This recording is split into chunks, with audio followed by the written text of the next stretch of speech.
Before we start, let me give a shout-out to @Noiria-Bolton8561 for being the second person to ever gift me since my channel started. Thank you for your kindness toward us. I'm really grateful, and I pray to God that your pocket would never, ever run dry.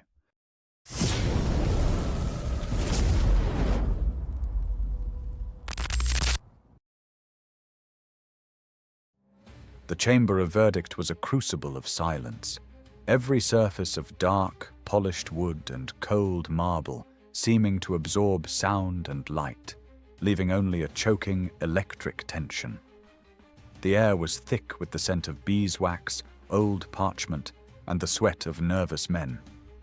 Every royal councillor, scribe, and official of note was present, a sea of anxious faces focused on the heavy table on the dais, where 4 of Ijara's most trusted justiciars sat, their expressions carved from stone. The central chair, a throne of judicial authority, meant for Ijara remained empty. Selene and the Queen were a study in contrasting poise. The Queen examined a ruby ring on her hand, as if the proceedings were a tedious musical performance. Selene's gaze swept the room, her chin lifted in a silent challenge to any who would meet her eye. In the corner, the fire marshals sat, knowing they were the day's intended prey. Everyone knew they had been summoned by the inquiry to dissect their findings, the very results Selene had so publicly announced. The entire hall held its breath, waiting for the hammer to fall. The door boomed open, and the herald's voice fell, announcing Ijara's presence. All rise for the Honorable High Minister Ijara, presiding authority of the independent judicial inquiry. A wave of motion swept the hall. Tavora, Wuba, and the entire assembly rose, all but the 3 conspirators. The Queen did not deign to look up, continuing to adjust her ring. Selene met the eyes of those watching, her expression bored. Makore leaned back, steepling his fingers, a faint, contemptuous smile on his lips as he watched Ijara enter, his judicial robes flowing around him. The High Minister's steps were unhurried, deliberate. In his hands he carried a cloth-wrapped bundle, its shape indistinct, but its presence ominous. Selene's eyes narrowed, her attention moving past Ijara to the figure who entered quietly in his wake. Senavi. The commander moved to her seat with a predator's silence, her face a mask of granite, giving nothing away. A cold finger of unease traced Selene's spine. "What are you two plotting?" she wondered. As Ijara took his seat, so did the assembly. The session was announced, and the Queen's eyes instantly found those of the head fire marshal, a silent, imperious command to stand by their fabricated story. The chamber was quiet, watching, waiting. Then, the unexpected began to happen. The herald's voice boomed again, but the name he called was not that of a fire marshal. "The inquiry calls Chief Counselor Lord Makore to the questioning box." The air left the room completely. A collective, silent gasp seemed to suck all sound from the hall. Wuba looked as if he might faint. The Queen's ring-adjusting hand stilled. Selene's mask of boredom shattered into pure, undiluted shock. Makore himself was a masterpiece of controlled reaction. The faint smirk vanished, replaced for a single, heart-stopping moment by a flicker of cold surprise before his public facade slammed back into place. He smiled, a thin, polite smile to his fellow councillors, a subtle gesture that seemed to say, "It seems there has been a minor misunderstanding." He rose, a picture of unruffled composure, and walked with deliberate slowness to the questioning box, his gaze meeting Ijara's with a chilling hint of amusement. "Lord Makore," Ijara began, his voice the calm, deep rumble of distant thunder. "This inquiry seeks to uncover the truth behind the Crown Princess's disappearance. You were a key architect of the journey to Durai. In your esteemed opinion, what happened to her?" Makore spread his hands, the picture of reason. "A tragedy, High Minister. A terrible tragedy. The province was in turmoil, a fact the late king was aware of. The princess, in her admirable but perhaps naive courage, insisted on facing the unrest directly. It appears the very people she sought to reassure turned on her. He sighed, a performance of paternal grief. Rebellion is a beast that does not distinguish between the hand that feeds it and the hand that wields the whip. Rebellion? Ajara pounced. Commander Senavi's assessment of the aftermath described military-grade precision. Arrows too accurate, wounds too clean. How does a mob achieve such professionalism? The line between an angry mob and a trained militia can be tragically thin. Makore countered smoothly. And the commander, for all her skill, was not there to witness the event's outset. Grief and a desire for a tangible enemy can color any report, even the most seasoned. So, you are saying the commander's report is unreliable? Ijara's eyes were locked on his. Perhaps the commander, for all her skill, failed in her primary duty, to protect the heir. Makore's words were a silk-wrapped dagger, deftly turning the inquiry back on Ijara's ally. Her absence from the princess's side during the critical moment of the attack is a question perhaps this inquiry should be asking her. The verbal parry was flawless. A murmur of agreement rippled through his supporters. Makore had not just defended himself, he had launched a counterattack. He leaned back slightly, a faint smirk touching his lips. He believed he had navigated the trap. He believed he had won. Ijara did not react. He did not frown, nor did he glance at Senavi. He simply stared, his expression as unreadable as the law he embodied. Then he gave a small, almost imperceptible nod to the head bailiff standing by the chamber doors. The great doors opened, not with a dramatic crash, but with the heavy, solemn swing reserved for official court business. Two of Ijara's bailiffs entered. Between them, they dragged a shackled figure. The man was bruised, his clothes torn, his face a map of recent torture. He stumbled, his body almost limp with pain and exhaustion. It was the assassin, the one captured during Elira's rescue, the one knocked unconscious by the hilt of a Shadow Walker's sword. The bailiffs dragged his broken form to the center of the chamber, directly before the dais, and let him slump to the floor, their movements routine, as if this were any other day in court. A wave of horrified murmurs swept the room. Who is he? A common criminal? Ijara let the ghastly sight settle in the mind of every person present. Then his calm, resonant voice cut through the silence, aimed like a spear at the witness box.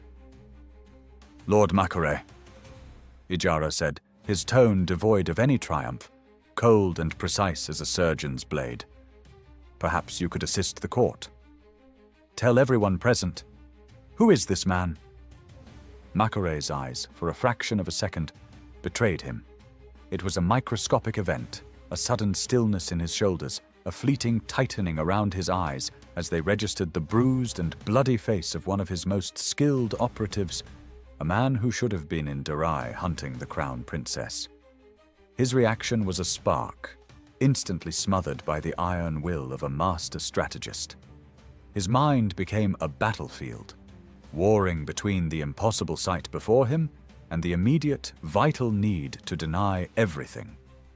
His public facade of polite bemusement did not crack, but the faint smirk was utterly gone, replaced by a mask of cold neutrality. Ijara's voice came again, a hammer on an anvil. Do you recognize him, Chief Counselor? Ijara, Makore said, his voice dripping with condescending pity.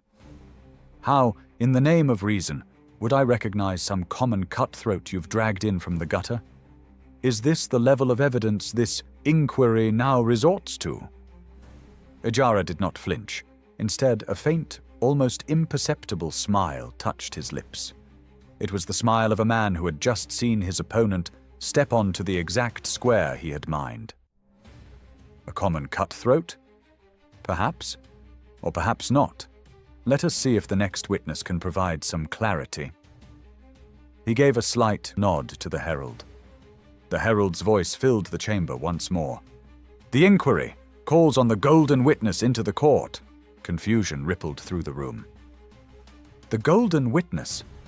All eyes, wide with anticipation and dread, turned to the double doors.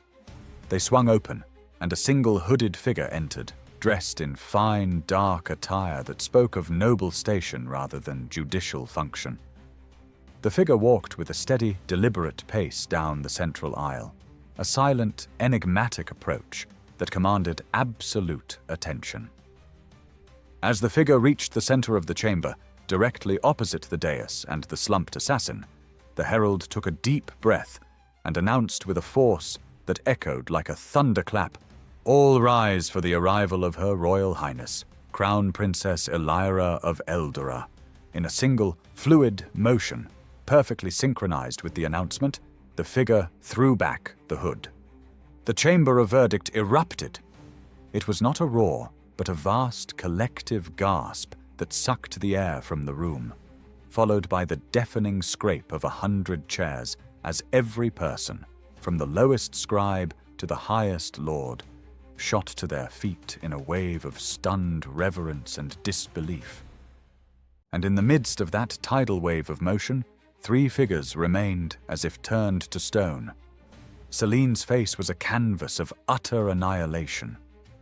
All color drained from her features, leaving a bloodless, waxy mask. Her jaw hung slack, her eyes wide with a horror so profound it bordered on madness.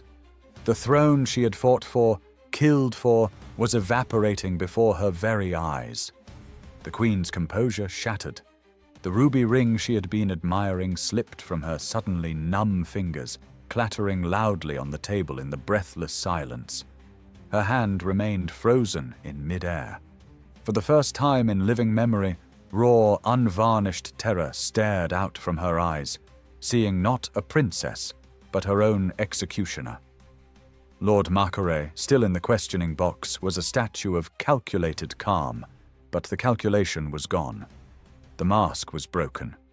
His knuckles, where they gripped the wooden rail, were white. His mind, so adept at spinning endless plots, was racing down a single, final, desperate path. How? The single word screamed in the silence of his own mind, a requiem for his meticulously laid plans. From her seat, Senavi did not stand. She watched the scene unfold, and for the first time in a public forum, a genuine, wide and triumphant smile touched her lips. It was the smile of a general who had just won a war. Tavora, standing with the rest of the court, barely held her emotions in check. The tear tracing a path down her cheek said a lot about how she felt in that moment. She watched Elira, her single eye burning with a cold, regal fire. She stood straight, her posture radiating an authority that had been forged in exile and tempered in blood. Her eye swept over the stunned chamber, over the faces of her betrayers, before finally coming to rest on Ijara. The High Minister, from his seat, looked upon the princess he had sworn to serve. He did not smile, but his stern face softened with a deep, abiding satisfaction. His mind flicked back to the night they had conceived this moment. The meeting at Senavi's war room had reached a stalemate. While Ijara had proposed they be patient and quietly gather all the necessary evidence they needed before attacking the conspirators, Crown Princess Elira had another plan up her sleeve. "Why not strike now?" she had asked. All eyes turned to her. Ijara's brow furrowed slightly. Tavora looked perplexed. Even Jobel, seated beside her, seemed surprised by the directness of the challenge. "Elira," he began, his protective instinct warring with his loyalty. "We barely have Makore as the foundation." Elira interrupted, not unkindly, her single eye holding Ijara's. "He is the pillar holding this entire conspiracy upright. Take him out, and the structure collapses. The Queen loses her chief strategist and enforcer. Celine loses her political shield. Wuba loses his nerve. They would possibly turn on each other to save their own skins." Your Highness, Ijara began, his tone respectful but firm. To move without all the pieces is to invite disaster. But how do you propose we take him out? Elira swept her gaze across the table. We may not have every single piece of evidence we need, but we have enough to break that pillar. We have Barek's ledger, proof of corruption that leads directly to him. We have the knowledge of his militia. We have one of his assassins in a cell, a man who can be taken care of. And you have me and Jobel, life witnesses to the Durai ambush, which we now know was his work. Is that not enough to arrest the man for treason? Senavi shook her head, her expression hard. It's too soon. My redeployment of loyal troops is not yet complete. If we arrest Makore now, there would be war. A war I am not yet positioned to win. There will be war no matter what we do, Commander. Elira countered, her voice gaining strength. If we wait, secure all the evidence, and then arrest him, what happens? The moment he is in chains, his army will attack. The only difference is we give him more time to lay the groundwork for his own war. So, why not now? Why not force the conflict on our terms now, while we have the element of surprise and he believes us to be weak and scattered? She leaned forward, her hands flat on the table. I have a plan. She laid it out, step by step. It was not the cautious legal siege Ijara advocated, nor the purely military build-up Senavi desired. It was a multi-pronged assault on the very perception of power. The first move is not against Makore directly. It is to strike the capital's heart, its people. Lady Tavora, she said, turning to the keeper of records.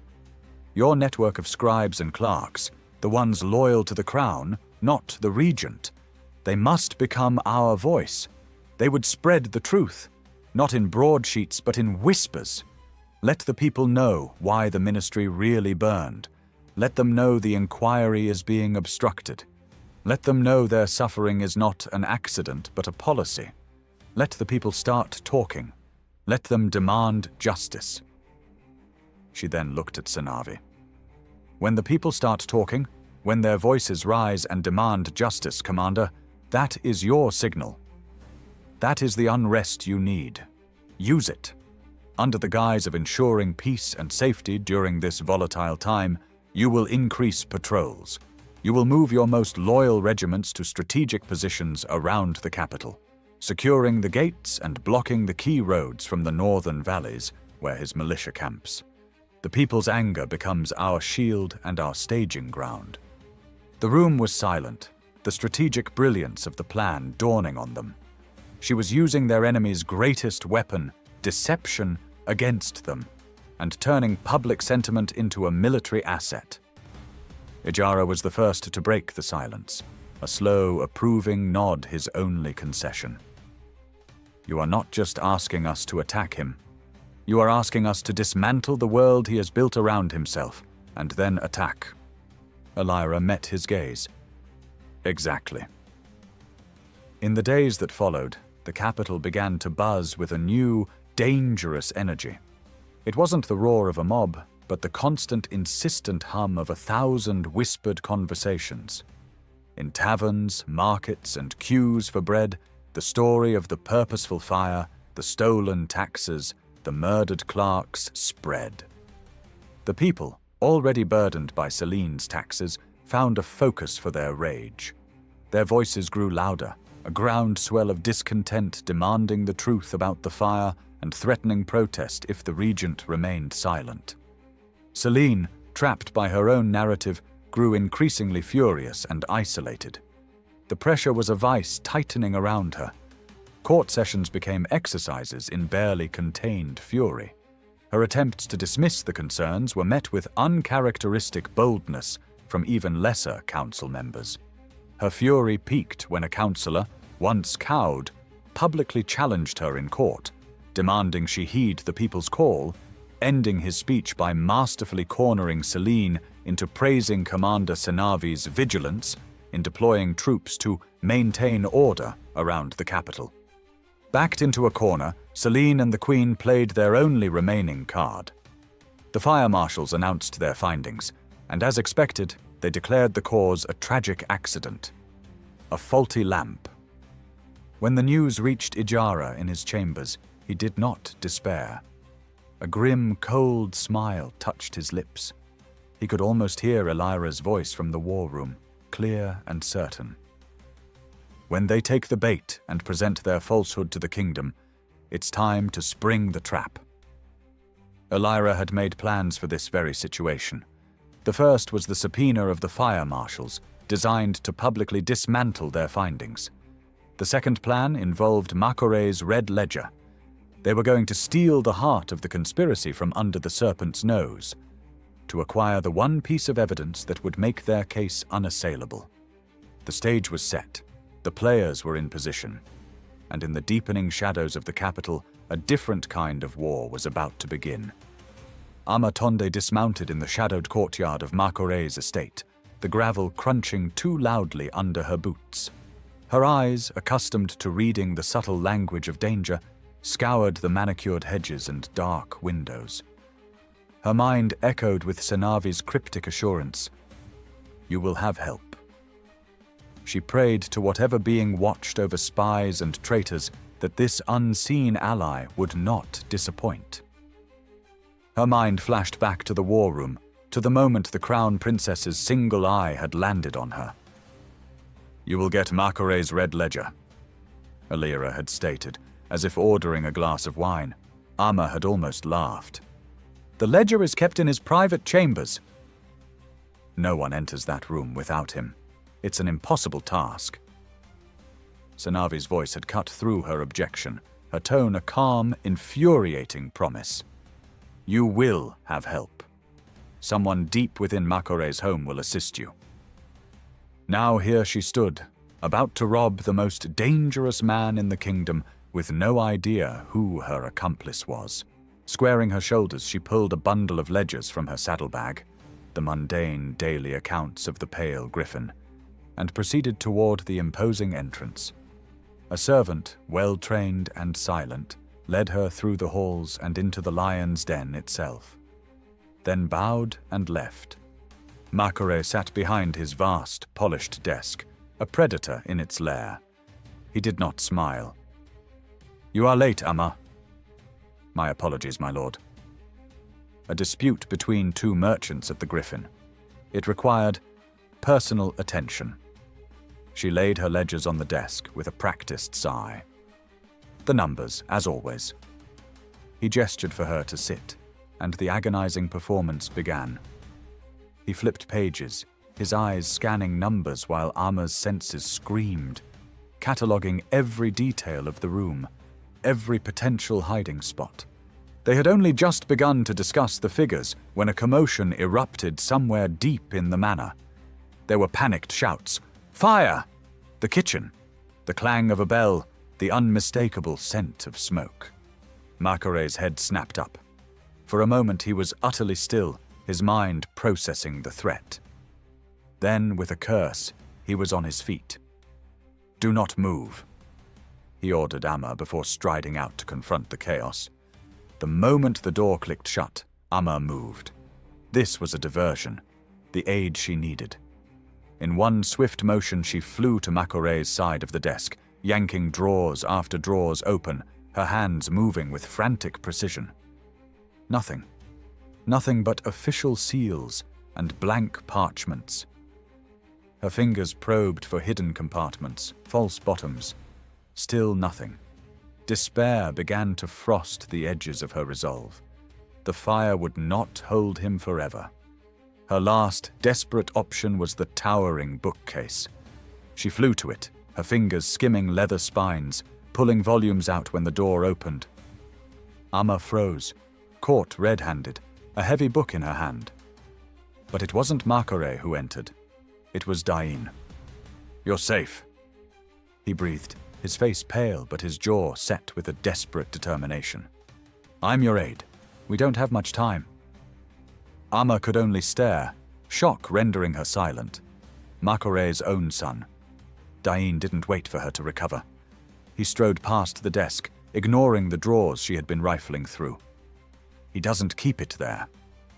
His eyes went to a grim painting of a conquered battlefield. He swung it aside, revealing a sleek, metal safe set into the wall. His fingers flew to the dial. Left, right, searching for the familiar, tactile clicks of the combination he had spent a lifetime trying to deduce. But the dial spun loosely, the tumblers silent and mocking. With each fruitless turn, Dain felt his father's invisible hand tightening around his neck. The safe's resistance was a physical manifestation of Makore's distrust, a final proof that his son had never been truly worthy of his confidence, never been seen as a true heir to this legacy of secrets. He wasn't just failing to find a combination, he was failing to understand the man himself. Panic began to claw its way up his throat. He twisted the dial. 25, 50, 75, a random, desperate sequence. Nothing. He tried again, his movements becoming jerky, his breath coming in short gasps. The numbers blurred before his eyes. He tried his father's birthday, his own. Each guess felt more foolish and futile than the last. The safe wouldn't yield. Amma watched the boy unravel, saw the terror of a lifetime of never being enough. She understood that feeling intimately. In 2 swift strides, she was behind him. "Move," she ordered, her voice a shard of ice cutting through his panic. He obeyed instantly, stumbling back. From a hidden compartment in her ornate hairpin, she produced 2 slender, wicked-looking lockpicks. She scrunched low, her entire world narrowing to the feel of the tumblers. Her movements were not frantic, but a study in hyper-efficient precision. She listened, her head cocked, her breathing suspended. Then they heard it. Makore's voice, sharp with impatience, in the hallway. The diversion hadn't held him long enough. He was coming back. Sweat beaded on Dain's brow. Amma's face was a mask of concentration, utterly still, but her wrists moved fluidly, working on the lock. Then, click.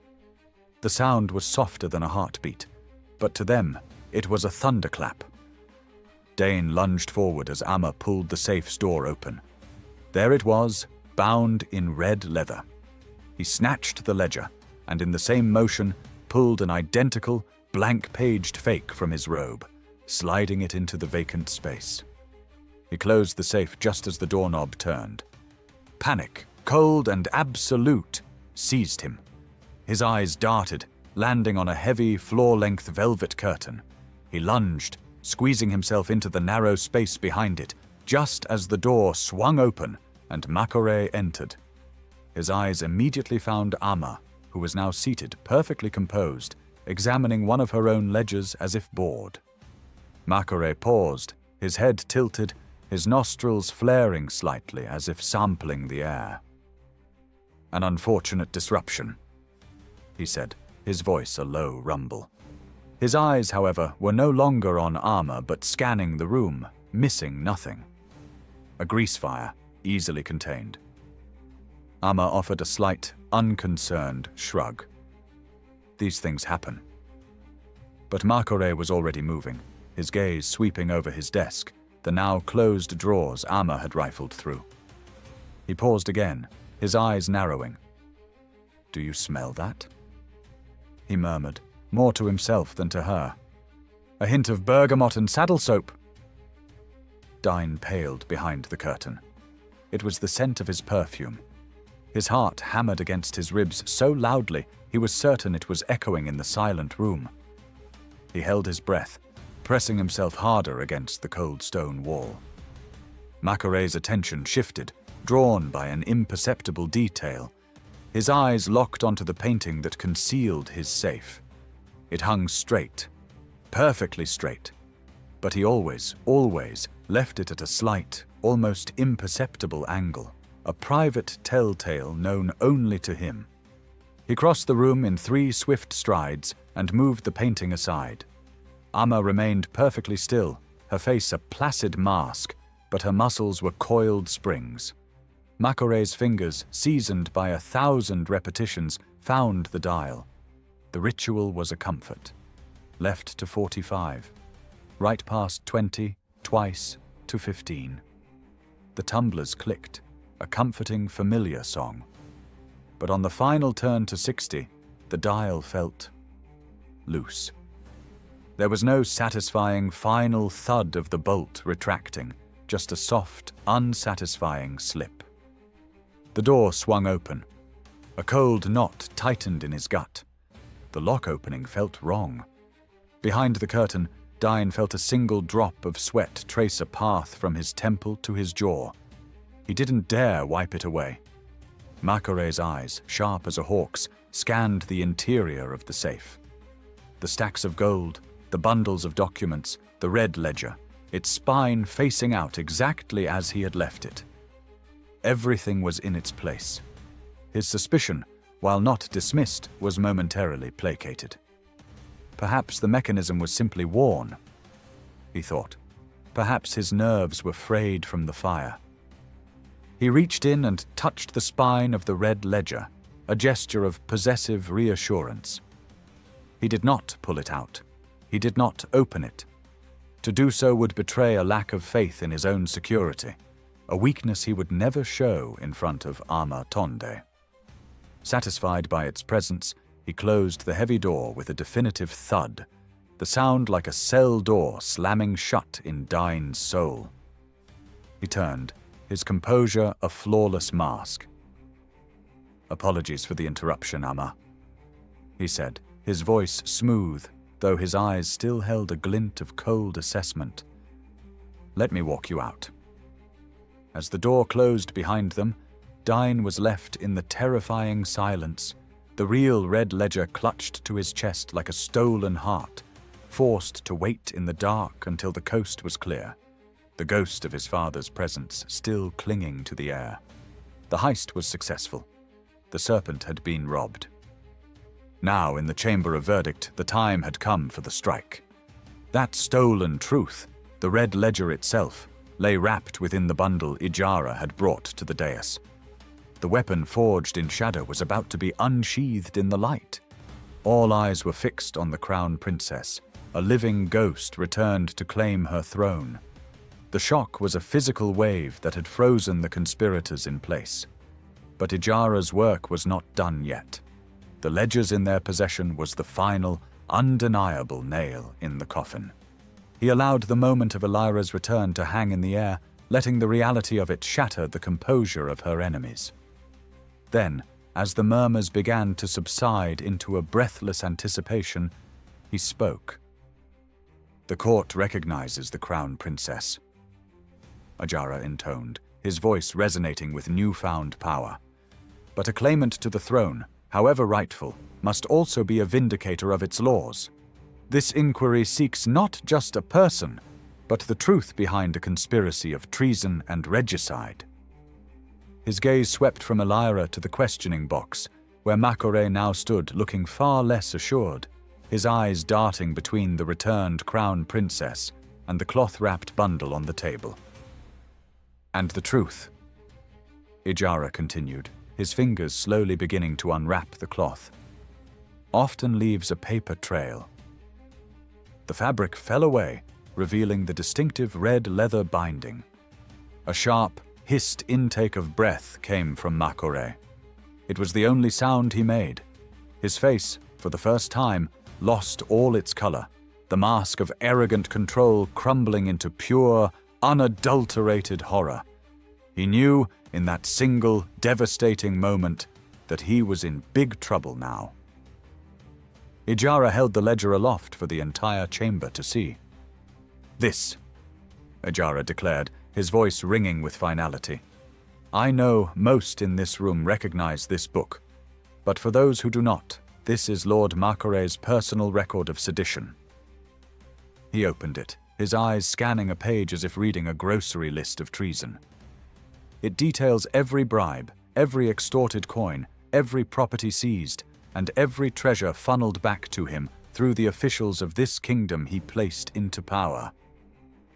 His gaze swept the room, landing for a moment on Lord Wuba, who looked as if he was trying to melt into his chair, his face a sickly green. Every official who had ever taken Makore's gold or remitted anything to him now felt the weight of that ledger pointing at them. He laundered it all. Ejara continued, his voice dripping with contempt. Through private properties built under false names across the kingdom, making himself the richest and most powerful man in Eldora, without owning a single thing in his own name. And the bulk of this illicit fortune? It funded his private army. He paused, snapped the ledger shut, and handed it to his chief justiciar. Then looked directly at Makore, his eyes like granite. It was retrieved from your own wall safe, my lord. Do you recognize it? Makore's mind was a war zone. Who betrayed him? Who? His thoughts raced back to the night of the fire. Amma's late visit, her cool demeanor, the faint, lingering scent of Dain's perfume in his study, which he had dismissed. Could it have been Amma? Or Dain? Or both? Had his own blood and his most trusted agent conspired to gut him? The sheer, brilliant audacity of it left him mentally reeling. Ejara's voice cut through his spiraling thoughts, sharp and clear. But this ledger, as damning as it is, only tells part of the story. It speaks of motive and means. For the act itself, the attempted regicide, we must turn to a witness who was there. He turned, his stern expression softening into something resembling reverence. By the grace of the stars, she is here to give her account. The court will hear from Crown Princess Elira. All eyes turned to Elira. She stepped forward, her single eye blazing with the memory of that day. She detailed the military precision of the ambush on the Darai road. The black-clad assassins, like the one now broken on the floor, the rain of black-shafted arrows, the fall of Rizu and her guards. She spoke of the cold steel in her gut, the fall from the cliff, and the river's icy grasp. Her voice never wavered as she described her rescue, the long months in hiding, witnessing the suffering of her people under Celine's cruel taxes and the warden's oppression. She credited Jobel, Old Malu, Henrik, and finally, Commander Senavi, whose shadow walkers had brought her home. As her tale concluded, the queen's bone-white hands were gripping the arms of her chair as if it were the edge of a cliff. Celine looked physically ill, the color drained from her face. Then Elira produced the final piece. From within her robe, she drew out Barek's ledger. "And this," she said, submitting it to the juries, "details how the gold from the Southern Hill mine, gold that belonged to the crown, was diverted to fund the very army that tried to kill me. It all leads back to him." Her single eye, now blazing with righteous fury, settled on Makore. The evidence was now a mountain before them. The conspiracy was laid bare. Ejara turned his attention back to the man in the questioning box. "Lord Makore, the evidence is irrefutable, but justice is thorough. I believe you are not the only one behind this treason. Give this court the names of your accomplices." A terrified silence gripped the queen, Celine, and Wuba. Their fates hung on his next words. Would he drag them down with him? Makore, cornered and defeated, nonetheless managed a last flicker of defiance. A sly, bitter smile twisted his lips. Accomplices? He mused, as if searching a distant memory. If I had any, High Minister, I'm afraid I cannot seem to recall. Then you will remain in the custody of this inquiry until your memory improves. Ejara said, his tone returning to its dry, implacable calm. He leaned back, a judge pronouncing an endless sentence. "We have all the time in the world, Chief Counselor." "The law is patient." He gave a single sharp nod to the bailiffs. "Take him away." As the bailiffs moved forward, seizing Makore by the arms, Ejara did not pause to adjourn. He was a force of nature, and his work was not done. If Makore refused to name his accomplices, he would do it himself through other means. He turned his head slightly toward the chief bailiff, his voice cutting through the commotion of Makore's arrest. "There is no need to delay. Summon the head of the fire marshals. Let us immediately ascertain the true cause of the fire. The blood completely drained from the face of the lead marshal, a man in his 30s named Corbin. As the bailiffs hauled a silent, seething Makore from the chamber, Corbin was ushered into the now vacant questioning box, his legs trembling so violently he could barely stand. The full, terrifying weight of Ijara's attention was now fixed upon him, a fresh lamb brought to the slaughter. Meanwhile, in a secluded, cold stone corridor of the judicial complex, far from the drama of the chamber, a door to a storage room creaked open. 2 soldiers stepped out, their helmets obscuring their faces. Their movements were subtly off. One adjusted the lie of his breastplate, the straps clearly not sitting as they should on his shoulders. The other twisted the grip of his sword, his familiarity with the weapon seeming more intimate, more brutal than that of a palace guard. Behind them, in the dark confines of the room they had just exited, crumpled in a heap, were the 2 real royal guards. Their throats had been slit with a silent, merciless precision, their own uniforms stripped from their bodies. The faint, coppery scent of blood was a secret the stone walls would keep, for now. The 2 impersonators turned the corner into a main corridor, their bootsteps echoing with a false, practiced rhythm. Their mission was simple. Their master had been taken. The bailiffs would be moving him to a holding cell. They were to intercept, to rescue Makore from the jaws of the law. Back in the chamber of verdict, Ijara's eyes still pinned Corbin in place. Understand the gravity of your position. Master Corbin, you are under oath before this sovereign inquiry. The penalty for lying under oath is death, but the charge for conspiring to cover up an act of sabotage that obstructed this court, that is treason. And the punishment for treason extends not only to you, but to every one of your colleagues who participated in this fraud, and to all of your respective families. Think through your next words with that clarity. Corbin nodded, a jerky, terrified motion. He was trapped. The regent, Ijara began, his tone deceptively calm, announced your findings to the kingdom. She declared the fire a tragic accident, a faulty lamp. I ask you now, before these witnesses and before the law, was the fire at the Ministry of Taxation an accident? Corbin's eyes darted wildly, to the Queen's frozen, imperious glare, to Celine's panicked face, to the empty seat where the formidable Lord Makore had just sat. He saw the mountain of evidence that had been used to bring him down. Evidence Makore didn't even know was already at the disposal of the inquiry. It made him wonder what evidence the inquiry already had for his own case. He felt the abyss opening at his own feet. The Queen's crafted narrative felt like a paper shield against Ijara's iron law. Lying was no longer a path to safety. It was a leap into the chasm. No, he whispered, the word tearing from him. A collective gasp filled the room. A desperate, strangled sound came from Lord Wuba, who looked as if he wished the ground would open up and swallow him whole. Speak clearly for the record, Ijara commanded. No, Your Honor, Corbin said, louder, his voice cracking with fear. It was not an accident. Our initial findings, the burn patterns, they indicated the use of a volatile accelerant placed in multiple locations. The fire started too hot, too fast, and spread in a way no faulty lamp could ever achieve. It was set, purposely. Ijara nodded, a predator moving in for the kill. So, what you are telling this inquiry is that the official findings announced by the Regent were knowingly falsified by you and your team. Yes, Corbin choked out. Ijara leaned forward, his voice dropping to a deadly hush. Then by whose order did you falsify them?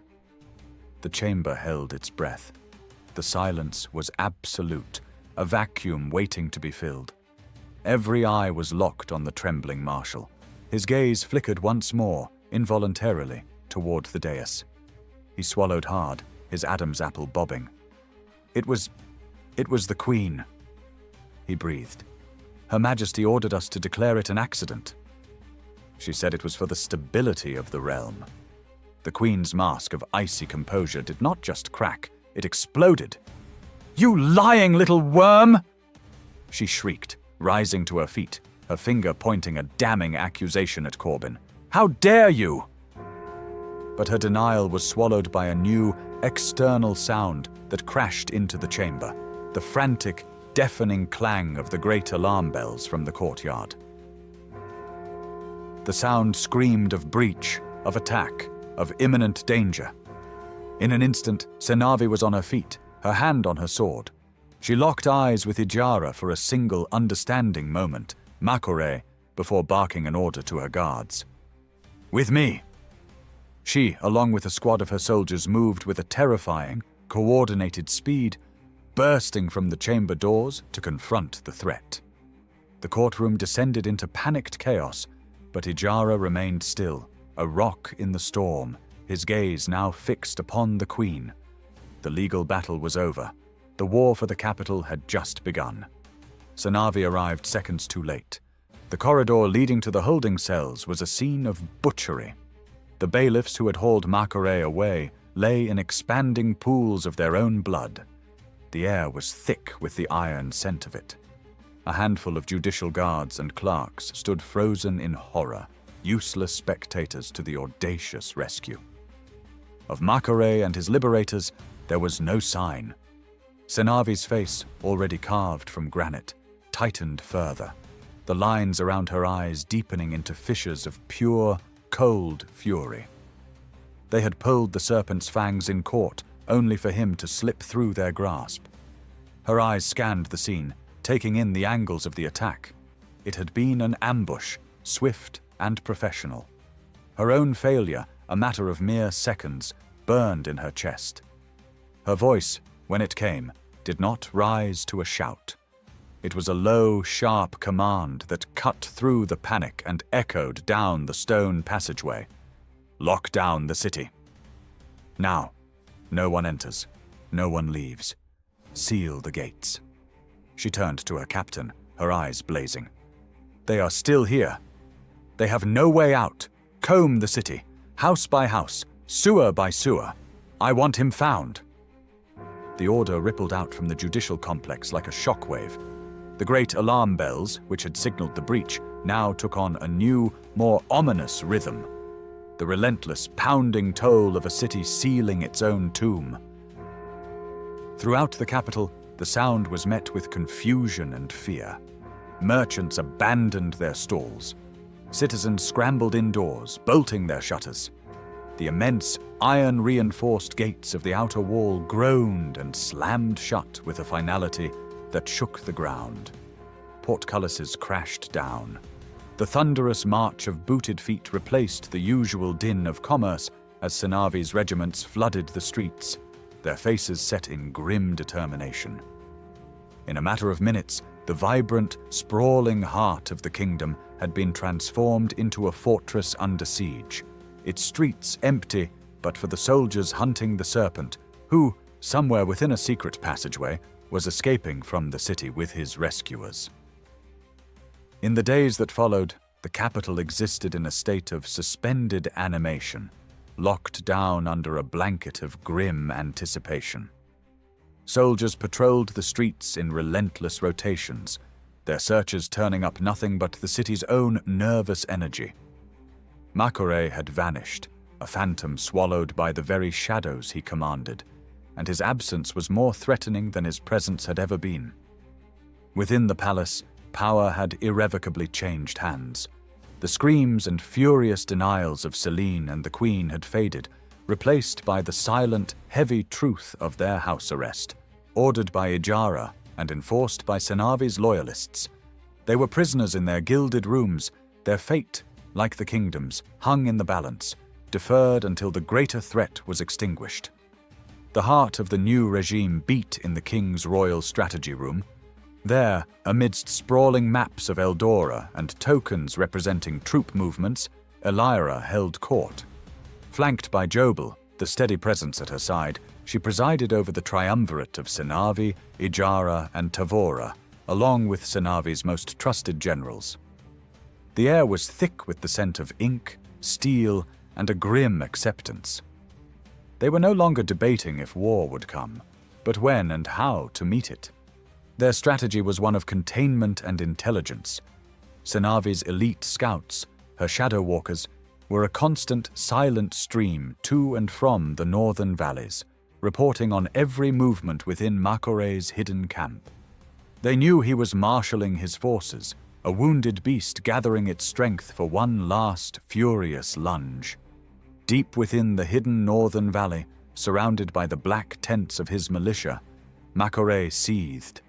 The initial shock of his downfall had burned away, leaving behind a core of pure, incandescent fury. As he and his war chiefs pored over their own maps, a chilling realization dawned. Senavi's troop positioning over the preceding weeks were not random. They were a perfect preemptive counter to his own invasion plans. A strategic net designed specifically to counter his planned routes of attack. "She knew!" he snarled, crushing a scout's report in his fist. "She has known about us for a long time. She has been moving her pieces while I played politics in that damned chamber." The knowledge that he had been outmaneuvered in the shadows, the one arena he believed he dominated, was a poison in his veins. For days he paced within his command tent, a caged predator, rage warred with a cold, calculating despair. Then, during another night staring at the maps, at the impenetrable web Senavi had woven, a new plan began to form. It was not a plan of conquest, but of annihilation. A slow, cruel smile, devoid of any warmth or sanity, finally cut across his features. He summoned his commanders, the loyalists whose faces were as hard and unforgiving as the mountains surrounding them. "They have fortified the capital," he began, his voice unnervingly calm. "They expect a siege. They expect us to throw ourselves against their walls in a glorious, conventional battle." His smile turned sinister. "So, we will give them what they expect." He placed a finger on the map, right on the capital's northern gate. "We will launch a full-scale assault here. It will be bloody. It will be a slaughter. For us." A murmur of confusion and horror rippled through the tent. One commander dared to speak. "My lord, to what end?" "This is suicide." "I am not asking for victory at the gates." Makore's voice cracked like a whip, his eyes blazing with a fanatical light. "I am asking for a distraction, a magnificent, terrifying, all-consuming distraction. I want every eye on those walls. I want every soldier, from the greenest recruit to Senavi herself, focused on repelling that wave." Makore's plan was a suicide mission for his army, but he no longer cared about preserving them. He cared about vengeance. He would use the blood of his followers as a hammer to shatter the kingdom's newfound hope, and in the chaos, his dagger would strike at its heart. The war was coming, and he would ensure it ended in fire, one way or another. The march of Makore's army was a living drumbeat. For days they had moved, iron and flesh, dust and will, an endless black tide spilling through the northern valleys. The earth itself seemed to shudder beneath their boots, the rhythmic thunder of thousands moving as one. Their banners snapped in the wind. Armor clattered, hooves struck sparks on stone. They carried with them the smell of sweat, steel, and vengeance. By nightfall, they would reach their destination. Ahead of them, in the far haze, the walls of the capital rose like a mountain of stone and will, a fortress waiting to meet the storm. Within the walls, the air crackled with a desperate urgency. News of the approaching horde had arrived days ago, and the city had transformed. A place that was once a living organism of voices, trade, and color now moved to the rhythm of war. The laughter of markets was gone, replaced by the hard chorus of marching feet and shouted orders. Smoke and oil scented the wind. From the upper wards to the harbor gates, the kingdom's heart beat in iron and discipline. Men and women in armor filled the streets, their boots striking the cobblestones in perfect, echoing cadence. Blacksmiths worked at open forges, the hiss of quenched steel rising with sparks into the dusk. Lines of wagons rattled past, barrels of water, sacks of sand, arrows bundled like harvest reeds. Inside the royal palace, the air was no less taut. Aides and scribes rushed through the marbled corridors, voices low but urgent, their arms laden with scrolls bearing reports, requests, and last-minute orders. The palace had become a heart of command, its veins pulsing with controlled chaos. Deep within the royal strategy hall, the map was a testament to Senavi's genius. Every token was placed, every route accounted for, every contingency planned. It was a masterpiece of defensive warfare. Senavi stood at the head of the table, armored and unyielding, a silhouette of iron and resolve. Her gauntlets were off, her gloved palms braced against the map as she issued final, terse orders to her captains. The doors opened. Elira entered, her cloak already fastened, her sword belted at her side. Jobel stood a step behind her shoulder, a silent, watchful shadow, his hand resting on the hilt of his own blade. Senavi's eyes snapped to her, narrowing. "Your Highness?" "I will ride with you," Elira said, her voice simple, direct, her single eye burning with a fire that refused to be caged. The statement landed like a thrown dagger in the center of the war table. The room shifted, captains exchanging uncertain glances. Senavi straightened slowly, her stare dark as storm cloud glass. "Your Highness," she repeated, the title a warning this time. "You cannot go out there." Elira's jaw tightened. "You would bar me from defending my own people? From standing with them when that serpent strikes? I would bar you from dying with them." Senavi replied, her voice low, firm, and immovable as the palace foundations. The words struck Elira with the force of a physical blow. A stunned silence filled the chamber, broken only by the faint, ominous crackle of the hearth. Elira stepped closer, the space between them crackling with tension. "You think I'm afraid of dying?" she demanded. "I will not hide in the palace while others bleed for me." Her voice carried a tremor of fury and deep conviction. "These soldiers fight under my name. The people suffer because of my claim. I have every reason to be out there, to defend my kingdom." Senavi didn't move. Her eyes were steady as iron. "And I have every reason to keep you alive." For the briefest moment, the commander's battle-hardened mask faltered, revealing the raw nerve beneath. "I think you've already died once for this kingdom. I will not watch it happen again." Elira opened her mouth to argue, but Senavi raised a gloved hand, cutting her off. She stepped closer, until her face was inches from Elira's. Her voice dropped, stripped of its command and heavy with the weight of months of fear and searching. "I understand you, Princess. I understand that fire that drives you, the need to prove that the blood in your veins is more than a crown's accident, that your survival was not chance, but purpose. I understand the guilt that comes with living when others fall. But this moment, this is the moment for your survival." She turned slightly, gesturing towards the map, the glowing heart of the capital surrounded by the drawn ring of defense. "Every wall, every soldier, every spear tonight exists for one reason, to keep you alive. Because you are not just a name anymore. The months you were gone, when the people thought you were dead, they found out what your absence meant. They saw what happens when mercy and truth vanish from the throne. They already know your worth, Elira. They already believe in you." Senavi's voice softened, but the steel beneath it never bent. "What they need now is not a warrior princess who dies bravely. They need a ruler who will rebuild what we destroy tonight." For a heartbeat, the room held its breath. Elira's eye glistened, not with weakness, but with a frustration so profound she could not give it voice. She was being asked to do the one thing that felt impossible: to wait. Jobel stepped closer, a silent pillar of support, but said nothing. Senavi turned to him next. Her voice hardened, her expression shifting back into that of a commander issuing the most critical order of the war. "Jobel." He straightened.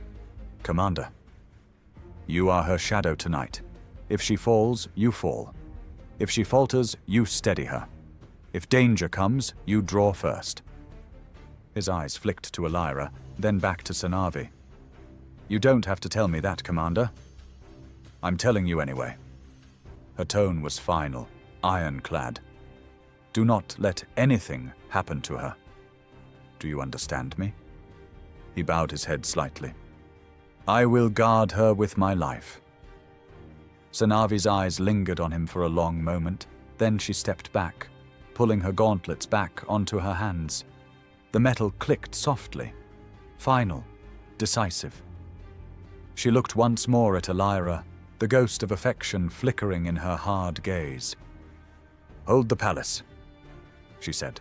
"When the bells sound, I'll be at the northern gate."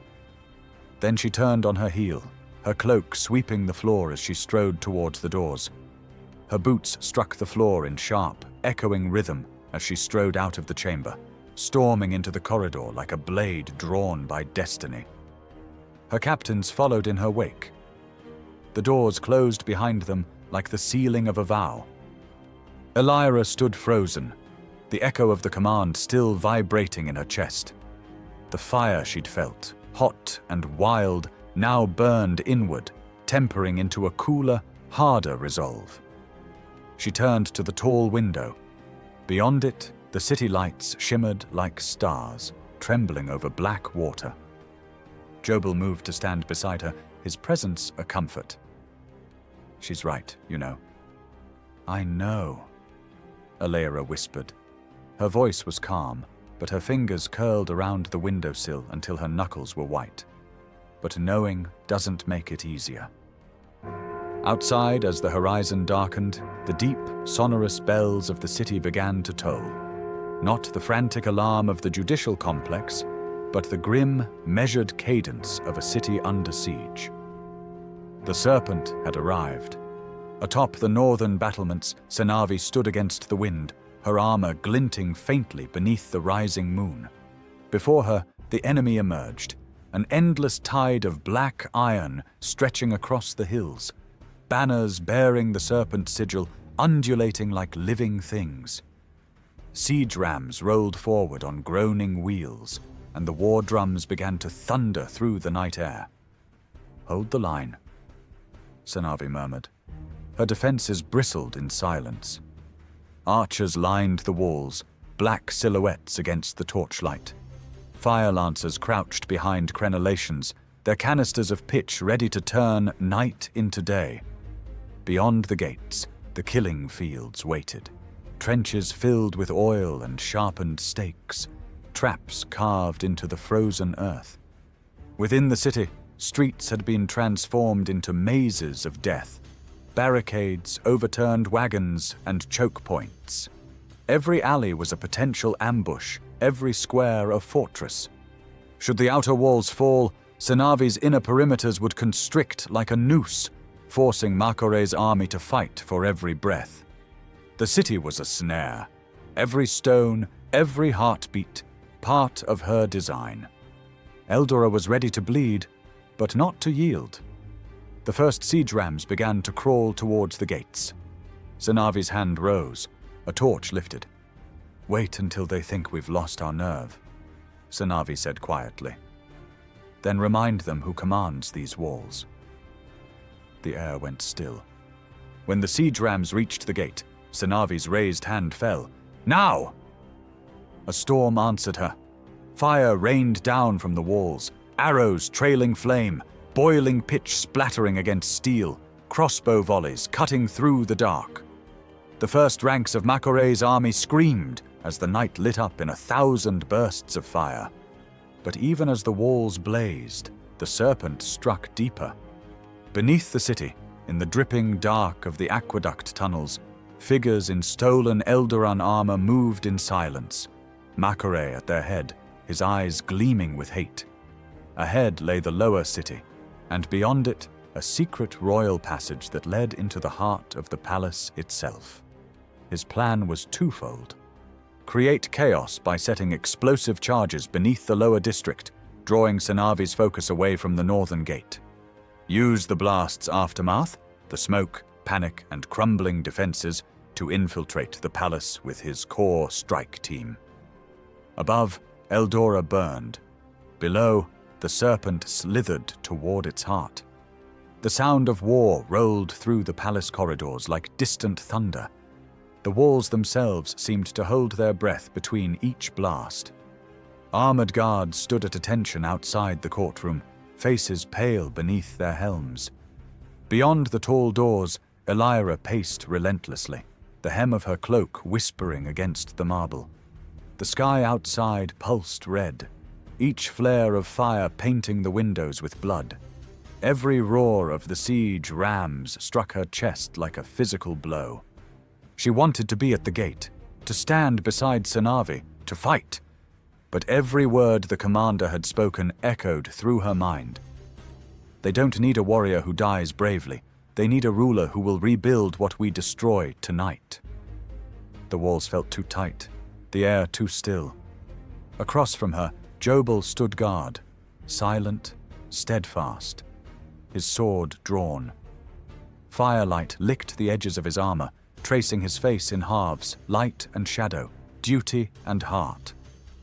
Another explosion shuddered through the palace. The flames outside flared high enough to turn night into a false dawn. Elira was at the window in a blink, palm pressed against the cold glass, her fingers trembling faint. "So many lives," she whispered. "So much blood. Because of me. Because of what you represent," Jobel said. His voice was calm, steady, an anchor in the storm. He stepped closer, sheathing his sword as his hand found her arm, then her shoulder. "Hope," he continued softly.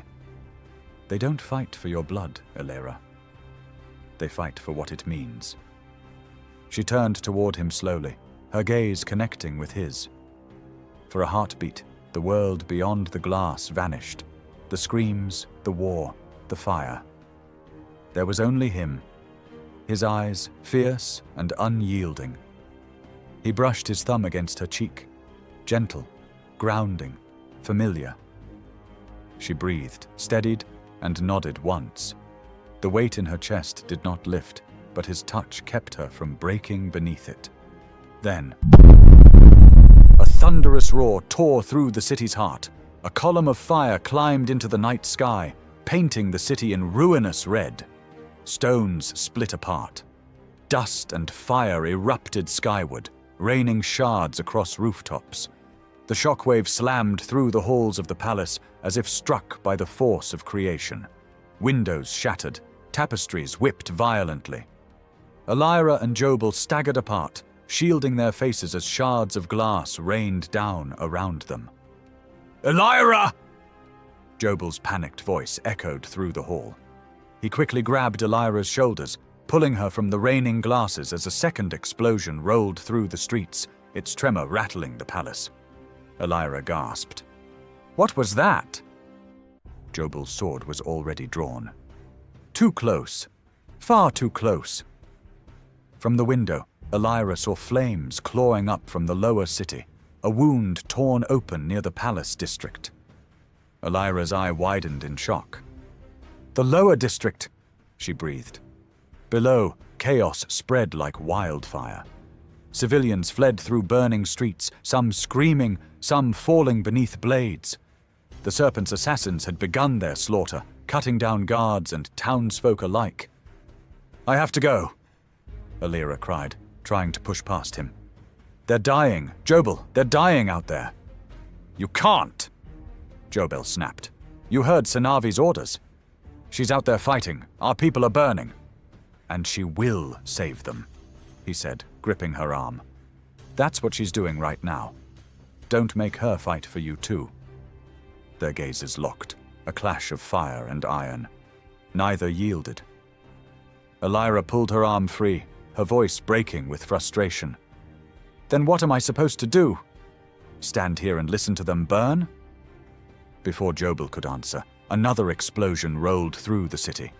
The palace floor quaked. The echoes swallowed their words. The explosion's echo reached even the battlements. Senavi's head snapped up, eyes narrowing toward the pillar of fire that now burned from the city's heart. "Report!" she barked. "Report!" The blast came from the lower district, near the palace. One of her captains shouted through the chaos, face pale. "Civilians are caught in the fire."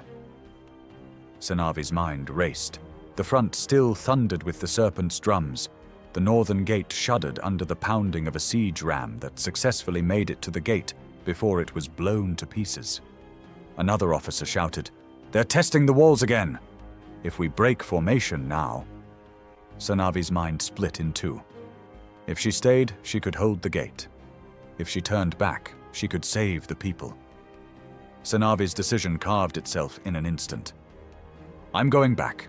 Captain Varin, you hold the line. Burn the fields before they breach the oil trench. Don't give them ground." "But Commander, do it!" Senavi barked. Within a blink, she was on her horse, the beast rearing under the roar of battle as it was wheeled around. Senavi gripped the reins tight, her face set in grim fury. Half her command followed her through the burning streets, hooves thundering over cobblestone slick with ash. Flames devoured homes. The cries of the dying filled the air as soldiers clashed with Makore's infiltrators who'd burst from alleyways, cutting down anyone in their path. The city she had sworn to protect was bleeding from within. Makore had successfully made it to the royal passageway at the west wing of the palace. He stood in the darkness, waiting motionless behind the wall that separated the secret passage from the palace corridor. Most of his men were already in the city, spreading chaos, igniting fire, slaughtering guards. This was the moment he'd waited for. He smiled, eyes cold and fever bright. The same passage the royal family thought was a secret known only to them. The same door they believed was theirs alone. Now their secret would be their end. He placed a gloved hand to a cold stone on the wall and pushed. A soft click echoed. Stone shifted with a low groan. The hidden door slid open. He stepped out into the corridor, his assassins, blades drawn, fanned out behind him like shadows uncoiling. The first guards barely had time to shout. Makore's men struck fast, steel through armor, crimson sprayed across marble. Makore moved through the carnage like a wraith, his face untouched by emotion, his cloak trailing behind him. He knew the path by memory, the Queen's chambers, where they had once plotted in the dark. Now those halls would echo with her screams. Inside the Queen's chambers, the air was thick with tension and the glow of far-off flames. The Queen stood by the window, her once regal composure hollowed by dread. The firelight painted her face in ghostly hues. Celine paced the chamber, hands twisting, her gown disheveled. When the doors burst open, both women froze. Makore stepped through, no longer the calm counselor of the court, but a warlord cloaked in vengeance. Celine gasped. "Chief Counselor." The Queen turned, her face a mask of outraged betrayal. "You fool! You've destroyed everything we worked for!" "We?" Makore repeated, his tone dangerously soft. "There's no we, my queen. It has always been me. You let your ambition for your daughter blind you to realize you were just another piece on my board." The Queen stared, truly seeing him for the first time. Not a powerful man, but a zealot who saw her entire lineage as a disease to be purged. You never meant for Celine to rule. The throne was never the goal," Makore said, drawing his blade, and began to slowly advance toward her. "It was the obstacle." "Chief Counselor?" Celine called cautiously, stepping forward only to be seized by Makore's men. In that moment, the queen's regal mask crumbled completely, leaving only a terrified woman. Slowly, she started backing away from Makore. "Traitor! I trusted you!" she cried, the words a desperate weapon. "And that," he said, taking a final deliberate step toward her, "was your only unforgivable sin." "Monster!" she spat. "You—" The blade moved faster than the word. It sank into her chest, quiet, precise. For a heartbeat, there was only silence. The soft hiss of blood on marble, the slow, stunned gasp from Celine. Then the queen fell, the crimson spreading across her gown like spilled ink. "Mother!" Celine screamed, fruitlessly fighting to break free from the clutches of Makore's men. Makore turned to her, eyes like burning coal. "You should thank her, child. She just bought you another breath." "Let me go!" Celine struggled, sobbing.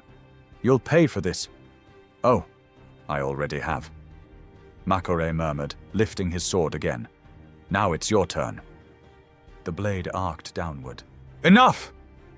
The shout split the chamber like a bolt of thunder. Dane stood in the doorway, armor cracked, sword dripping with the blood of his father's men. His chest heaved, eyes burning with fury and grief. "Stay away from her," he growled, advancing one step at a time. Makore's expression flickered. Shock, then amusement, then disappointment.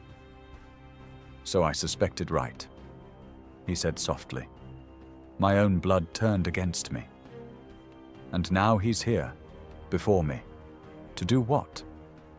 Save her? She was never yours to hurt." Dain spat.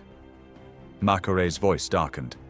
"That girl would never have looked at you twice if not for her mother's games and my patience. You think she cares for you?" Dain's grip tightened on his sword. "You and the queen made sure we never had a chance. You filled our heads with poison, turned us into weapons for your ambition. You made us hate what we might have loved." Makore's lip curled. "Then die with your love, boy." He lunged. Steel met steel with a shriek that filled the room. Sparks burst as blades clashed. Their fight was brutal, raw and fast, father and son locked in a dance of rage and blood. Dain drove his blade upward, forcing Makore back. Makore countered with a vicious slash that tore through Dain's shoulder. Blood sprayed across the floor. Celine screamed, struggling against the assassins restraining her. Dain pressed on, pain forgotten. He struck again and again, fury giving him strength. Makore stumbled back, surprise flashing across his face as his son's blade nearly found his throat. In that instant, Dain could have ended it. His sword hovered inches from his father's heart. But he hesitated. Just one heartbeat. Makore's eyes narrowed. Then his blade drove forward. The sound was wet and final. Dain gasped, eyes wide in disbelief. The sword slipped from his hand, clattering against the stone. He stared at his father, sorrow, shock, and something almost like forgiveness clouding his gaze. "Father," he whispered. Then he fell. The chamber fell silent except for the crackle of fire outside and Celine's broken sobs. Makore wiped the blood from his blade, his face unreadable. "Sentiment," he muttered. "The deadliest weakness of all." He turned toward Celine. "Bring her," he ordered coldly. "We'll find Lyra and end this farce." Celine struggled weakly, her voice breaking with grief and rage. "You killed him! You killed your own son."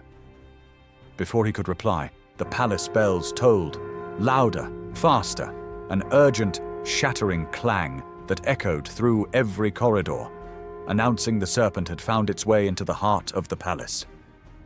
Makore turned sharply toward the door, his cloak flaring like a shadow drawn by flame, his expression twisting into a snarl. "That witch is coming! Move!" he barked. "We act fast before she reaches the palace." His men obeyed without question, dragging Celine after him as they stormed into the blood-bathed corridor. Behind them, the queen's body lay in a spreading pool of red, and Dane's lifeless eyes stared towards the ceiling, caught between light and shadow, as the palace of Eldora trembled under the weight of war.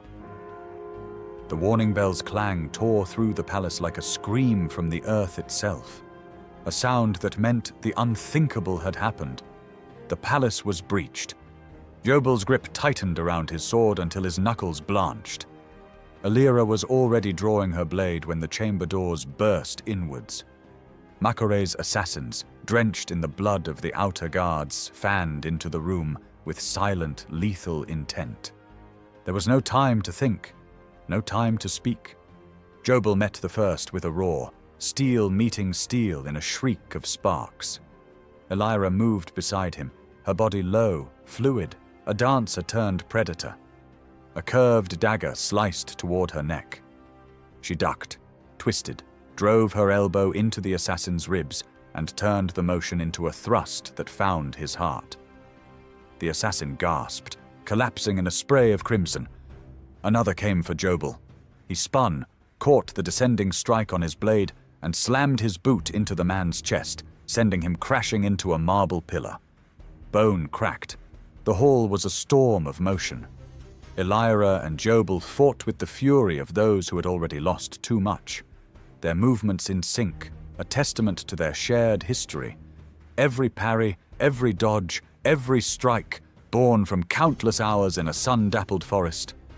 Jobel blocked a twin strike meant for Elira, his blade meeting two at once. The assassin's strength faltered just enough for Elira to drive her sword across his back in a single, fatal arc.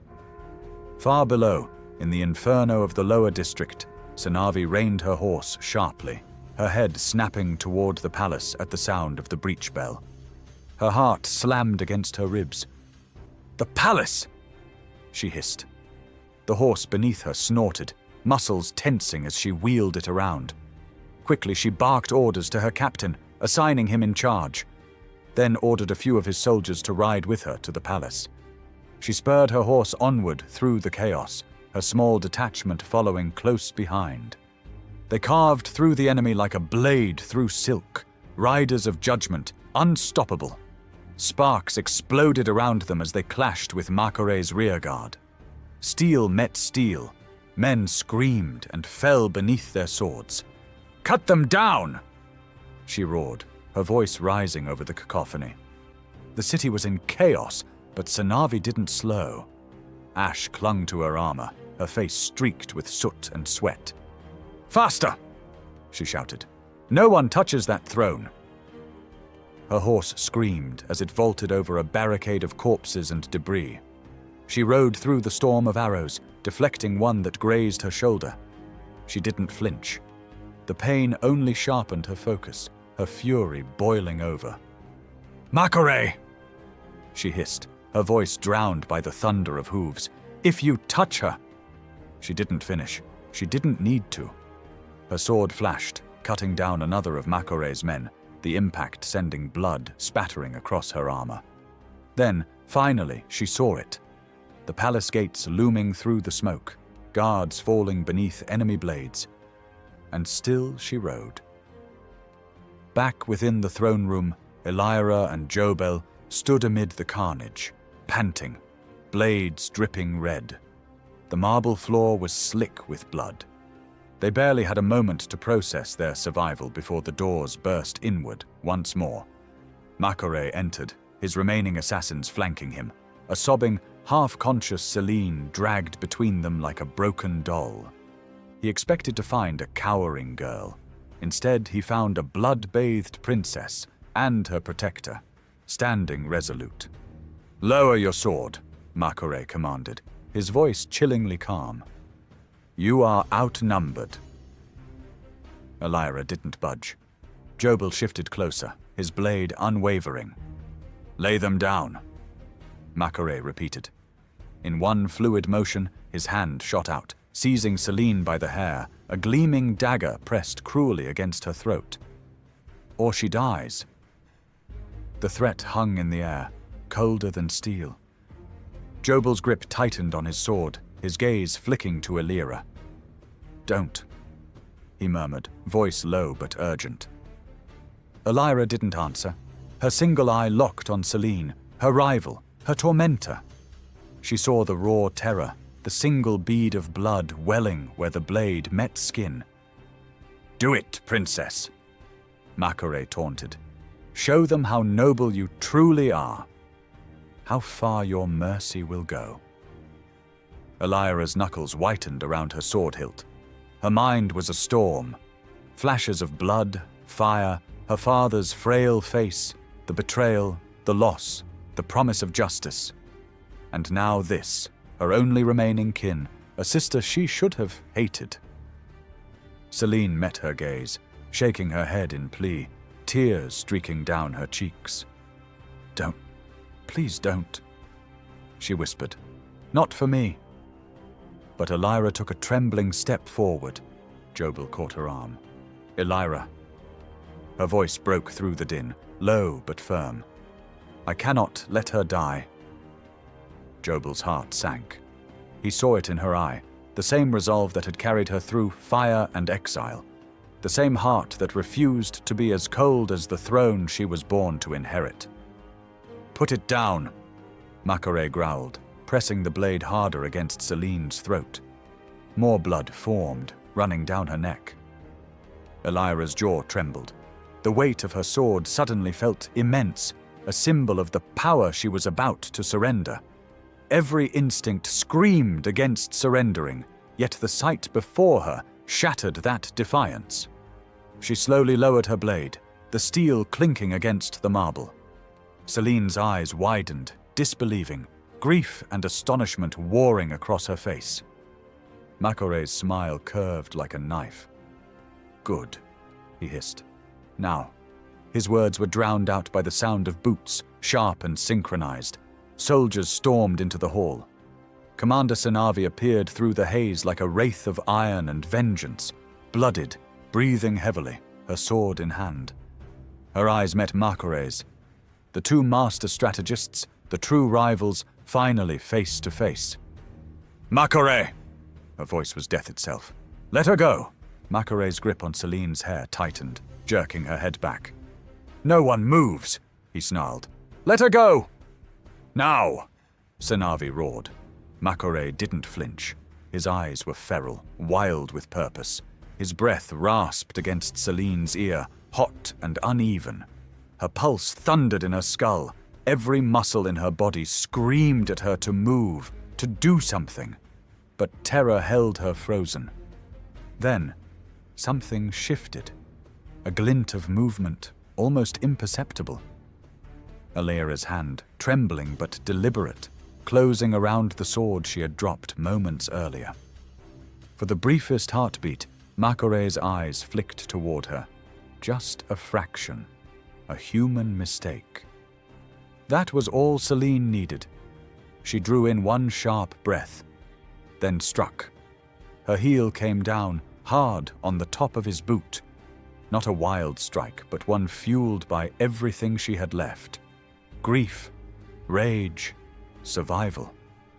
Makore grunted, stumbling. She drove her elbow backward into his chest, twisting with all her strength. The dagger scraped a deeper line across her neck, but his grip loosened and she tore free from him. In the same instant, Elira lunged. Her sword flashed like lightning, cutting the air between them.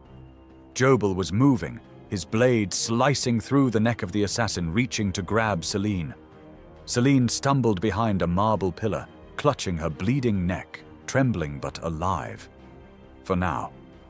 From there, she watched the chaos. Senavi and her soldiers collided with Makore's assassins in a storm of steel and shouts. The sound of blades meeting was deafening, boots sliding across blood-slick stone. And in the center of it all, Elira and Makore. Their swords collided in a fierce battle. Elira fought like a tempest, her strikes fluid but fierce, her face set in grim defiance. Makore was relentless, his movements brutal, efficient, born of decades of combat and ruthlessness. Sparks leapt with every clash, painting the air in orange firelight. She ducked, slashed, parried, but he pressed harder, his fury a physical force. He feinted left, then drove forward. Their blades locked, the grinding of steel ringing in her ears. With a savage twist of his wrist, he wrenched her weapon from her grasp. It clattered across the marble, spinning into the shadows. Makore's blade leveled at her throat, his breath ragged, eyes blazing with a mad finality. It ends here. Unseen, behind him, Celine had emerged from her hiding place, her face a mask of grief and rage for her mother, and surprisingly, for Dane. She hefted a fallen soldier's sword, and in the same motion charged, swinging the blade in a wild arc aimed at his back. But the serpent's instincts were too sharp to dull, even in chaos. He swiftly turned at the last second, his arm snapping out. His hand struck across Celine's face with brutal precision.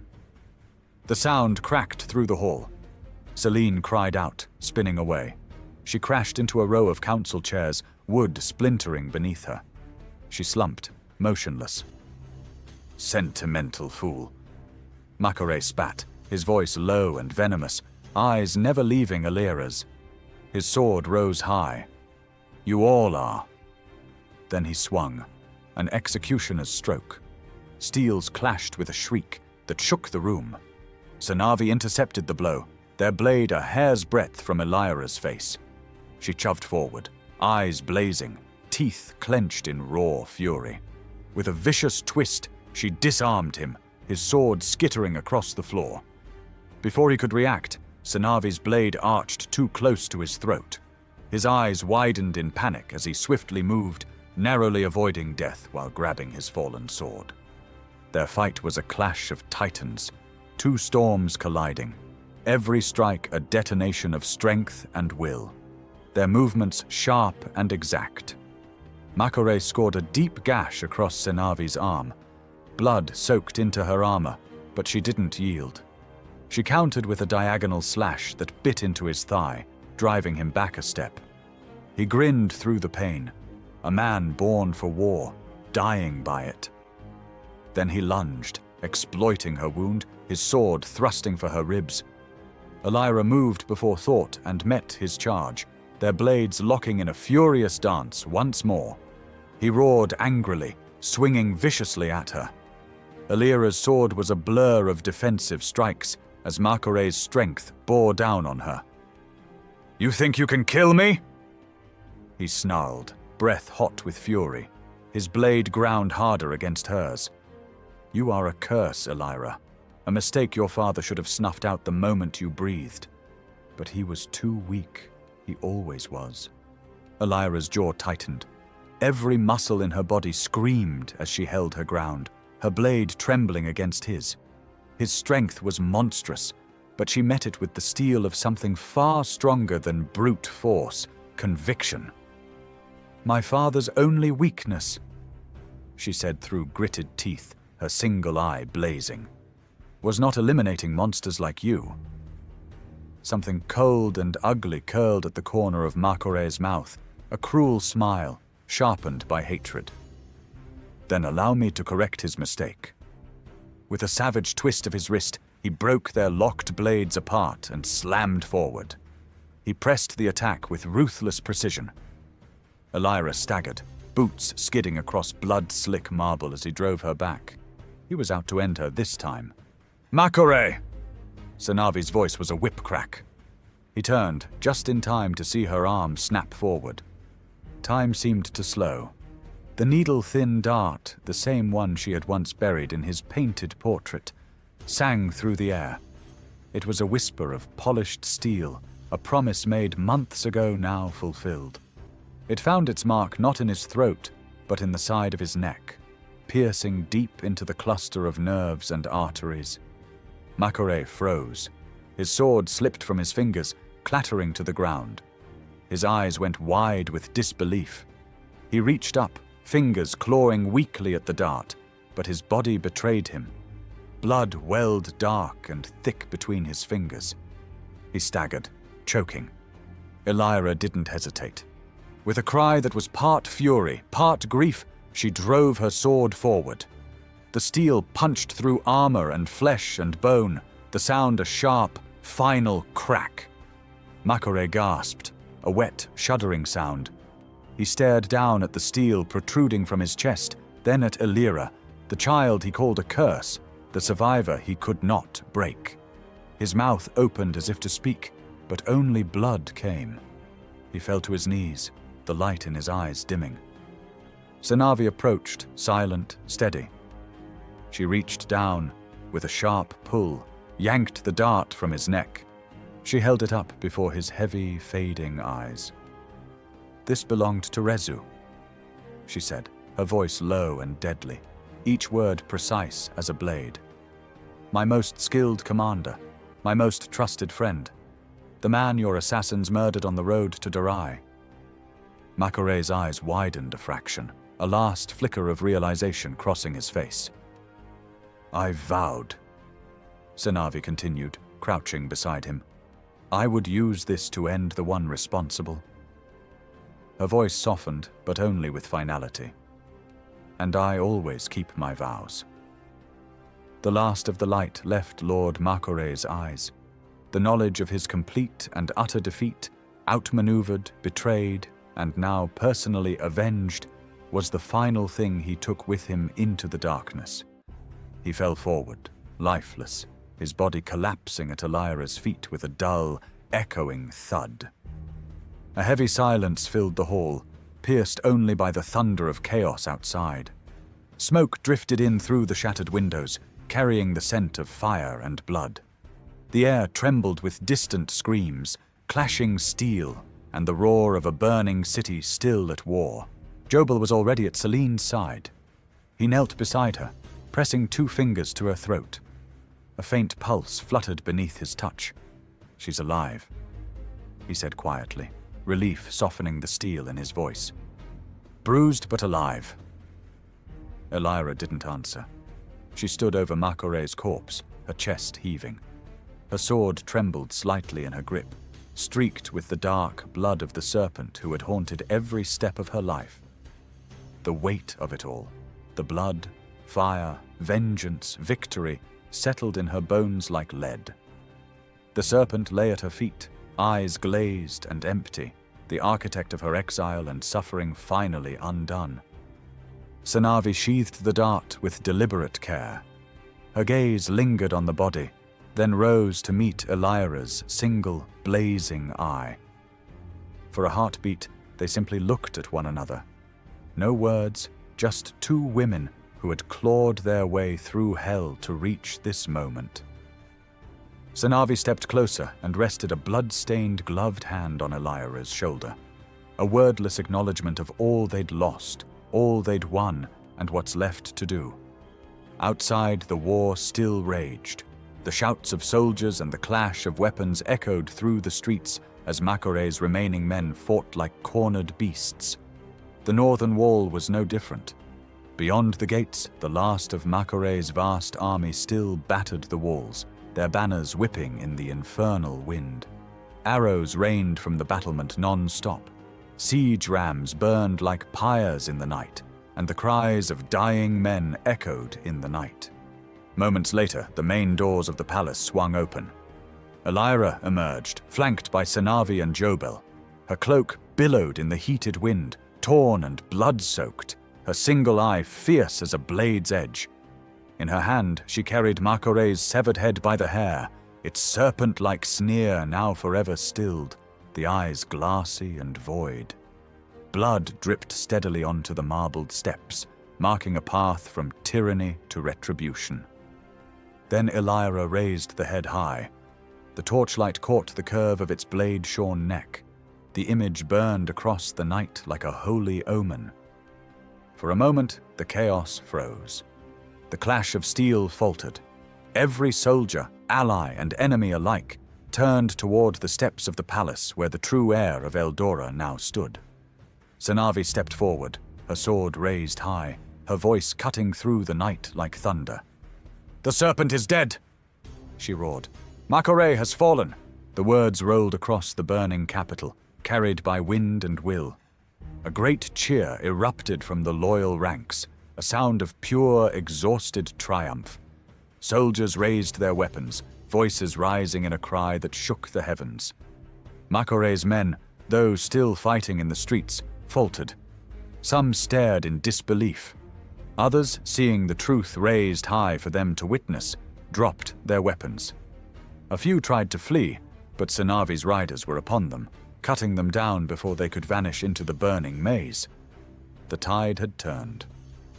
Elira's gaze lifted toward the northern gates, still distant, still echoing with the sounds of war. Without a word, she began to walk. Senavi followed, silent and watchful. Yobel was at her side, a constant shadow. They moved through the wreckage of Eldora, past broken barricades and smoldering houses, past soldiers tending to the wounded and citizens crying over the fallen. Every step was a passage through the aftermath of hell. When they reached the northern wall, she stood atop the battlements, the same spot where Senavi had stood when the siege began. The horizon beyond the wall was a sea of black armor and fiery chaos. Makore's war host still pressing forward, unaware of what had transpired within. She looked back at her wounded capital. Burning rooftops, broken gates, bodies in the streets, smoke billowing into the sky. But above the ruin, a single sound rose, hope, raw and fierce. With a steady breath, she raised Makore's head high for all to see, her arm trembling not from weakness, but from the weight of justice finally done. The firelight turned her figure into a silhouette, iron and grace, vengeance and mercy intertwined. A roar rose from the walls, rolling through the streets, echoing across the battered capital. "Long live the crown! Long live Elira, Princess of Eldora!" Their cry rolled across the battlefield like thunder. Below, Makore's men saw what their brothers within the city had seen. They saw the serpent's end. Fear rippled through their ranks. The rhythm of their assault faltered, then broke entirely. One by one, their banners lowered. The siege rams stilled. Then, the retreat began. "Open the gates," Senavi ordered, her voice hoarse but steady. "Let them see who rides against them now." The iron gates, dented and burned, creaked open. From within poured Senavi's riders, wounded, soot-streaked, but victorious. They thundered into the field, cutting through the disarrayed enemy with merciless precision. The serpent's army, once endless, shattered. They broke ranks, fleeing into the dark hills that had birthed them, pursued by the iron tide of Eldora's vengeance. Elira watched from the wall, her cloak whipping in the wind.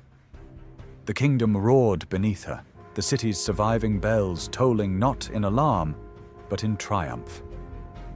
The serpent was dead. The capital still stood. In the days that followed, Eldora bled and breathed as one. The fires were extinguished. The dead were buried. The living began to rebuild. Not only the shattered stone and scorched streets, but the very bones of the kingdom itself. Elira walked among her people. No longer the masked ghost of the court, no longer the forgotten daughter. She was their princess. The one who fought, bled, and stood when their world fell apart. They never cared again if she had 1, 2, or 3 eyes. When she walked past, they bowed. Some reached for her hands, kissed her knuckles, and whispered blessings and songs. Children followed her through the streets without fear, singing her name. She was there when the wounded were treated, standing among the grieving, her head bowed as the fallen were laid to rest. She wept with mothers who had lost their sons, with soldiers who had lost their brothers, and promised they would not be forgotten. Food and supplies from the royal stores poured into the streets. The palace gates, once symbols of iron and distance, remained open day and night. Within the kingdom's core, the purging began. With the evidence at Ijara's disposal, his tribunal became the sharp hand of justice, issuing decrees that echoed through every province. The corrupt councillors, the ministers, and nobles who had feasted on the kingdom's lifeblood were all named, tried, and punished. Henrik's uncle was among the first, dragged before the tribunal in chains. With all the evidence Henrik had submitted against him, his pleas for leniency were met only with Ijara's cold decree. "You will answer for every coin stolen, for every suffering you inflicted on those under you." The likes of Minister Wuba, who tried to flee the kingdom, met an even darker fate. Senavi's shadowwalkers moved like whispers through the night, locating them, their blades swift, their justice silent. One by one, the traitors disappeared, leaving behind only rumor and fear. The serpent's influence was gone, its coils severed forever. The palace itself was transformed, its halls no longer echoed with deceit, but with the measured voices of new ministers, men and women chosen not for lineage, but for service. The banners of old were taken down and replaced. Senavi stood at Elira's side as High Commander of all forces of the kingdom, her once shadowed ranks, now a disciplined guard devoted to peacekeeping. Tavora's scribes began rewriting the records of the realm, not the lies of kings, but the truth of the people. And Ijara, ever the stern hand of law, served not as a judge above them, but as a pillar beside them. Day by day, Eldora began to breathe again. Trade routes reopened, market bells rang once more, blacksmiths reforged broken swords into plows, children ran in streets cleared of bodies and ash. The air still carried the scent of smoke, but beneath it was something new. Fresh rain, tilled soil, hope. A new dawn had come, and with it a new Eldora, reborn from flame and ruin, led not by fear, but by a crown that finally beat with the rhythm of its people. The moon hung like a sliver above the world, veiled in drifting mist. Its pale light spilled through the branches, tracing silver veins along the forest floor. The air was cool and heavy with the scent of pine and distant rain.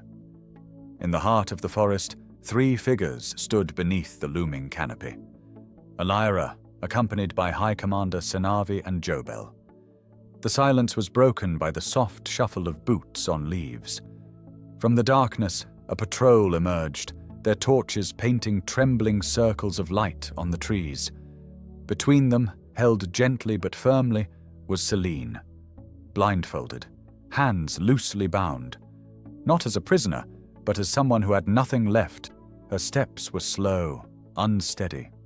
She was thinner than she had ever been, cheeks hollow, lips cracked, hair tangled, her once proud posture now bent beneath invisible weight. Jobel moved forward. In one swift motion, he removed the blindfold. Celine blinked rapidly against the sudden moonlight.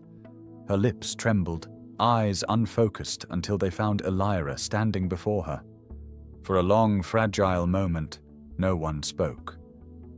The night itself seemed to hold its breath. When Celine finally did, her voice was hoarse, barely more than a whisper. "Is this my execution?" Senavi's tone was even, but not unkind. "No." She stepped forward, the torchlight painting lines of exhaustion across her face. "You're not here to die, Celine." Celine's brow furrowed. "Then why?" Senavi's gaze flicked briefly toward Elira before returning to her. "Dain made a bargain," she said, her voice steady as steel. "Before the siege. He offered us everything. His loyalty, top-secret information about his father. He said he would help bring him down from within, if we promised one thing." Celine's breath caught. Senavi continued, her eyes on Celine. "He begged for your life.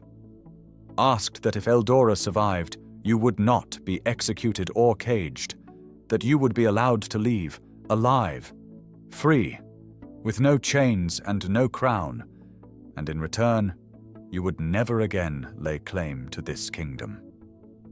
She paused. "And we agreed." Celine's eyes widened, then filled with trembling disbelief. Her voice cracked. He did that?" Senavi nodded once.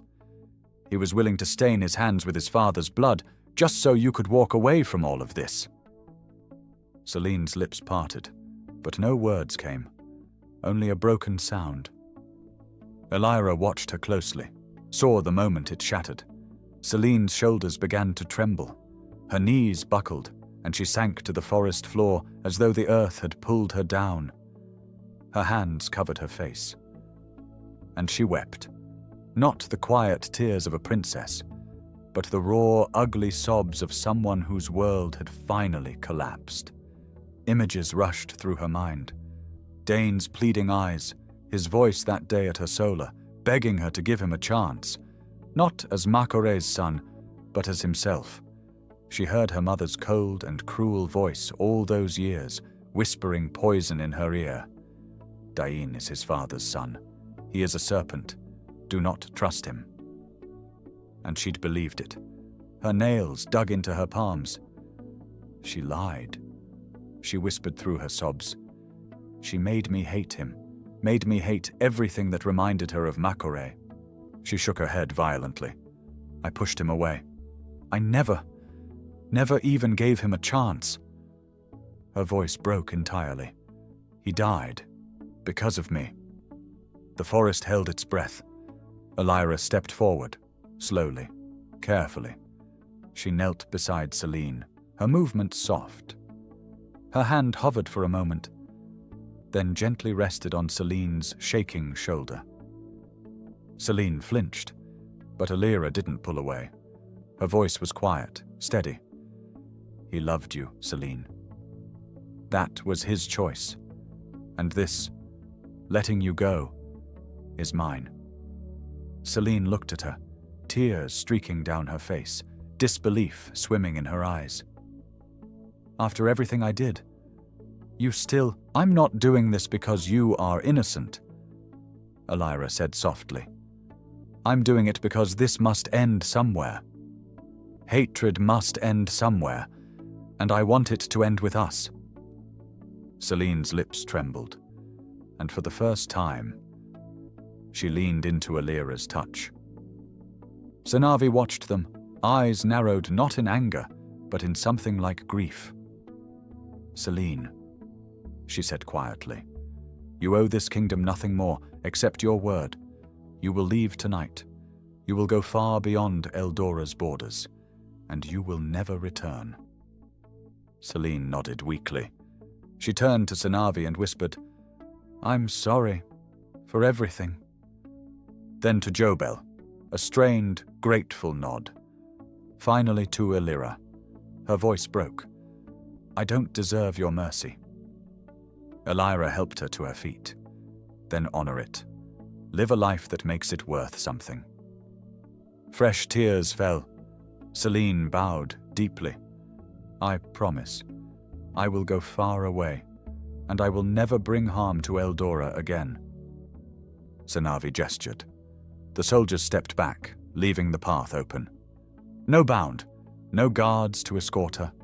Just a road into darkness and silence. Celine turned once more to the sister she had once called enemy. Elira said nothing, but her single eye held a quiet, solemn farewell. Then Celine walked, into the mist, into the night. The forest swallowed her pale figure until all that was left was the whisper of leaves and the soft echo of grief. Elira stood still long after Celine vanished. Senavi placed a hand over her heart in silent respect. Jobel stepped to Elira's side, his presence warm and steady. And beneath the silver moon, 3 figures watched the darkness as the last ghost of the old kingdom faded into the night. The air in Senavi's chamber was still, the sense of oiled leather, old parchment and steel ever present. Jobel stood at attention before her desk, the same way he had the first day she'd recruited him. It felt like a lifetime ago. Senavi finished reading a report, her brow furrowed in concentration. She stamped it with a definitive thud, filed it away, and only then did her hard, assessing gaze lift and settle on him. Jobel, she said, her voice its usual flat, commanding tone. "Commander," he answered. She leaned back in her chair, the wood groaning softly.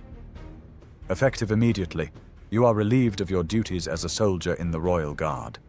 Your service has been noted and concluded." The words landed not with anger, but with the cold, clean finality of a blade being sheathed. Jobel blinked, his disciplined posture faltering for a single, shocked second. Confusion clouded his features. "Commander, I don't understand. Have I done something wrong?" Senavi's eyes, dark and unblinking, pinned him in place. "Yes." The single word was a hammer blow. His mind raced, scrambling for a mistake, a failure during the siege, a breach of protocol. He came up empty. "What is my crime?" Senavi stood slowly, circling the desk to stand before him. She stopped, her gaze unwavering. "Your crime," she said, her voice dropping to a low, deliberate murmur, "is that you are in love with the Crown Princess." The silence that followed was absolute. Jobel could only stare, his mouth slightly agape. This was not an accusation of treason or impropriety. It was a statement of simple, undeniable fact. His throat tightened, unable to form a denial. That would be an insult to them both. Seeing the utter confusion and dawning panic on his face, a remarkable thing happened. The stern lines of Senavi's face softened, and a slow, genuine smile touched her lips, then erupted into a warm, rich laugh that lit up her whole face, a sight rarer than a peaceful dawn in Eldora. If you remain a royal guard, bound by oath and protocol to be her shadow, her shield, and nothing more, she explained, her tone shifting to something akin to a shrewd older sister, you will never have the opportunity to properly pursue that love. She gestured to the sword at his hip. So I'm setting you free from that oath, Jobel, for her. The understanding washed over him, so profound and overwhelming that for a moment he couldn't breathe. It wasn't a dismissal, it was a gift, the most perceptive and impossible gift he could have ever been given. Tears he would never have allowed himself to shed in front of her, pricked at the corners of his eyes. "Commander, he stammered, emotion too vast to contain, swelled in his chest, choking his voice. Senavi gave a curt nod and reached for the sword at his hip. He unbuckled the sheath, his movements automatic, and handed it to her. She took the weapon that had been his identity for a while and laid it gently on her desk. The act was symbolic, the severing of one duty to make room for another. She then reached out and gave his shoulder a firm, almost paternal pat. "You've served this kingdom with more than your sword. Now serve it with your heart." The pat broke him. The formality, the discipline, it all crumbled. In a burst of unthinking gratitude, he stepped forward and wrapped his arms around her in a tight hug. For a heartbeat, Senavi went rigid, utterly unprepared for this breach of decorum. Then, just as quickly, Jobel realized what he had done. He sprang back as if burned, his face flushing. "Commander, forgive me, I don't know what came over me," he stammered, staring at the floor. "That was completely out of line." But Senavi did not look offended. Her smile only deepened, a faint glimmer of amusement in her eyes. She had seen the boy behind the soldier, the heart behind the blade, and she approved. She gave a soft, dismissive wave of her hand. "Get out of my chamber, Jobel." He bowed, deeper than he ever had before, not as a soldier to his commander, but as a man to the person who had just given him his future. "Thank you, Commander," he whispered, his voice thick with emotion. Then he turned and walked out, the weight of his sword and title gone, replaced by the terrifying, exhilarating weight of a promise yet to be fulfilled. Years later, the throne of Eldora was no longer a seat of cold isolation, but the heart of a bustling, vibrant court. On it sat Queen Elira, her single eye holding a wisdom forged in exile and her rule defined by the mercy she had chosen in its darkest hour. The silver crown she wore was not a mask, but a symbol, and the people loved her for the face she no longer felt the need to hide. By her side, in a place that had once been unthinkable, stood Jobel. The soldier who had been a shadow now stood in the light, not as a guard, but as her husband, Prince Consort of Eldora. The title fit him not as a crown of privilege, but as a mantle of shared purpose, and the people adored him for the love that shone so plainly in his eyes when he looked at their queen. His hand, which had once held only a sword, now often rested in hers during courtly functions, a quiet testament to a love that had saved a kingdom long before it ever ruled one. Under their joint stewardship, Eldora did not just recover, it blossomed. The scars of Makore's rebellion were not erased, but were built upon. The laws, meticulously refined by the unwavering Ijara and the precise Tavora, ensured that the corruption of the old council could never take root again. Elira, who had known what it was to be an outsider, became a bridge builder. She forged alliances not through fear or marriage pacts, but through fair trade and mutual respect. Ambassadors from once suspicious neighboring kingdoms now walked the palace halls as friends, and Eldora became known not for its cursed princess, but for its just and visionary queen. It was said that the queen ruled with the heart of the people she walked among, and the prince consort ensured the kingdom had the strength to protect the peace they had built together. He was the tiller to her star, grounding her visions in reality, his love the unwavering constant that allowed her to lead without fear. And in the quiet moments, when the business of the crown was done, they would often walk the same forest paths where their story had truly begun. Two halves of a whole, watching over the kingdom they had fought, bled, and loved into a new and golden age. The long winter of Eldora was over. A lasting summer had begun.